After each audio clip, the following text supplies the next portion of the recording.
আসসালামু আলাইকুম। আজ ভিন্নধর্মী একটি ভিডিও নিয়ে আপনাদের মাঝে হাজির হইলাম। প্রথমেই আপনাদের নতুন বছরের শুভেচ্ছা জানিয়ে ভিডিওটি শুরু করতে যাচ্ছি। এই মুহূর্তে আপনারা যেখানে উপস্থিত আছি সেটা হচ্ছে মহারাজার দিঘি। আপনারা অনেকেই হয়তো জানেন যে মহারাজার দিঘি কি এবং কোথায় অবস্থিত এবং এর পিছনের কাহিনী। তারপরেও একটু বলি, মহারাজার দিঘির স্থান হচ্ছে ভিতরগড়, পঞ্চগড় সদর, পঞ্চগড়। এবং কিভাবে এখানে উপস্থিত হবেন সেটা হচ্ছে পঞ্চগড় বাস টার্মিনাল হতে তেঁতুলিয়াগামী যে কোনো গাড়িতে উঠে বোর্ড অফিস নামে স্থানে আপনাকে নামতে হবে এবং সেখানে ভ্যান যোগে পূর্ব দিকে 5 কিলো গেলেই আপনি মহারাজার দিঘিতে উপস্থিত হতে পারবেন। এই দিঘিটি আজ থেকে 1500 বছর আগে খনন করা হয়। তৎকালীন সময়ের রাজা পৃথ্বীরাজ এই দিঘিটি খনন করেন এবং এই দিঘিটির চতুর্পাশে মোট 10টি ঘাট আছে। এবং ইতিহাস ঘেটে এবং এলাকাবাসীর মুখে শুনে যেটা জানা যায়, পৃথ্বীরাজের সপরিবারে এই পুকুরে তারা আত্মহত্যা করেছিল। তো তারপর থেকেই এই পুকুরটা মোটামুটি একটা পর্যটন হিসেবেই এখনো চলে আসতেছে এবং প্রতি বছর পয়লা বৈশাখে এখানে বড় ধরনের একটি মেলা বসে এবং সেই মেলায় অনেক মানুষ এখানে উপস্থিত হয়। আজকে চলেন আপনাদের পুরা দিঘিটাই ঘুরাই দেখাই।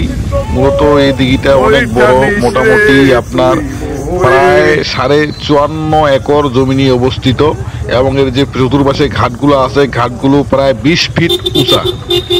তো আপনারা বুঝতেই পারতেছেন। তো দেখেন এখানে মোটামুটি একজোড়া কাপল ঘুরতেছে, শুধু একজোড়াই না, প্রতিদিনই এখানে অনেক মানুষ ঘুরতে আসে এবং এর যে প্রাকৃতিক মুগ্ধতা এবং এর সবুজ ঘেরা বাগান পাশা প্লাস যে স্বচ্ছ পানি এবং পানিতে অনেকেই গোসল করতে আসে। চাইলে আপনারাও আসতে পারেন, তোয়ালি লুঙ্গি নিয়ে আসবেন, এখানে গোসল করবেন, কোনো বাধা নাই, সারাদিন পর্যন্ত আপনারা গোসল করতে পারবেন। তবে এই দিঘি নিয়ে বিভিন্ন ধরনের কুসংস্কারও আছে, আমরা সেই কুসংস্কারগুলো না মানি। তারপরও সবচেয়ে বড় কথা হচ্ছে যে এটা মনোমুগ্ধকর একটা পরিবেশ।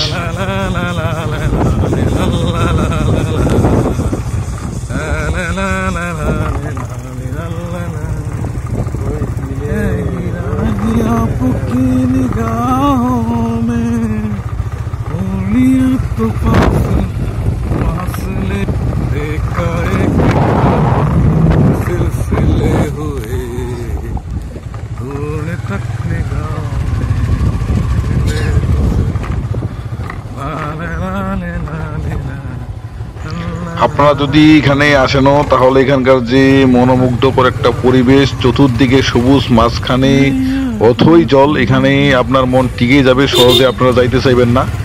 আর হ্যাঁ, এখানে সবসময় মানুষ গোসল করে থাকে আর এই পানিটা অবশ্যই সবসময় ঠান্ডাই থাকে। আশা করি আপনারাও আসবেন এবং এখানকার যে ঠান্ডা পানি, সেই ঠান্ডা পানিতে আপনার গাও ভিজাবেন, অন্তত পাওটাও ভিজাবেন। আর বিশেষ বিশেষ দিনগুলোতে এই পুকুরের চতুর্পাশে ব্যাপক ধরনের পর্যটক আসে, বিশেষ করে পয়লা বৈশাখ, 2 ঈদ এবং হিন্দু ভাইদের দুর্গাপূজা সহ অন্যান্য বড় ধরনের যত উৎসব আছে বাংলাদেশের মানুষের, সেই উৎসবগুলোতে এখানে ব্যাপক মানুষ আসে। আপনারা হয়তো বুঝতেই পারতেছেন, সেই অনেকক্ষণ আগেই কিন্তু দিঘির ওই পাশ থেকে রওনা দিয়েছিলাম মোটরসাইকেল করে। এখনো কিন্তু পুরো দিঘিটা শেষ করতে পারি নাই, এখনো ঘুরতেছি। আপনারাও দেখেন এবং ঘাটগুলো দেখেন, চতুর্পাশে কিন্তু অনেক বড় বড় ঘাট বাঁধা আছে। এই যে আপুরা এখানে হয়তো ফটোশুট করতেছে। আচ্ছা, যাই হোক, ওনারা ওনাদের মতন কাজ করুক, আমরা আমাদের কাজ করি। আর হ্যাঁ, দেখেন পানিটা কতটা পরিষ্কার সেটা ভিডিওতে দেখেই বোঝা যাচ্ছে। প্লাস এখানে অনেক পর্যটক আজকে।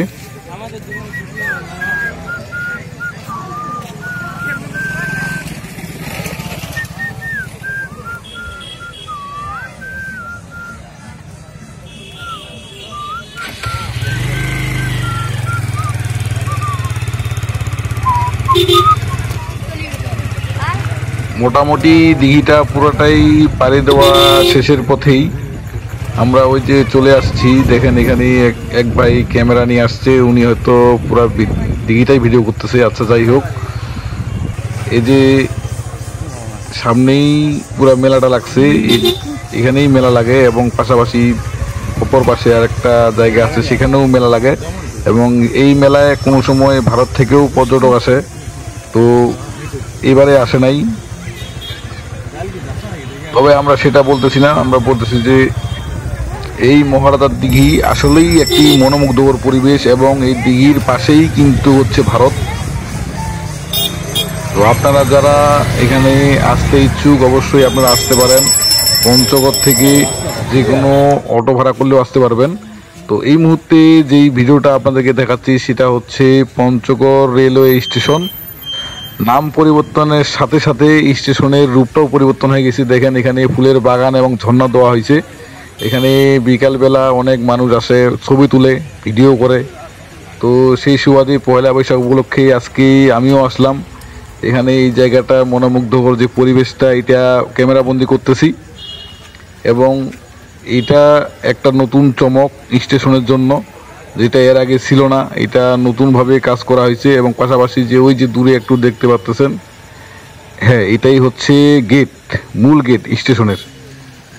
আর এই পাশে যে বিস্তীর্ণ একটা বড় জায়গা পড়ে আছে, পুরাটাই পাকা করা আছে। এটা হচ্ছে মানুষ বিকালে আড্ডা দেয় এবং চতুর্পাশে নতুন নতুন দোকান বসছে। এখানে ফুচকার দোকান, পাশাপাশি অন্যান্য খাবারের দোকান আছে এখানে।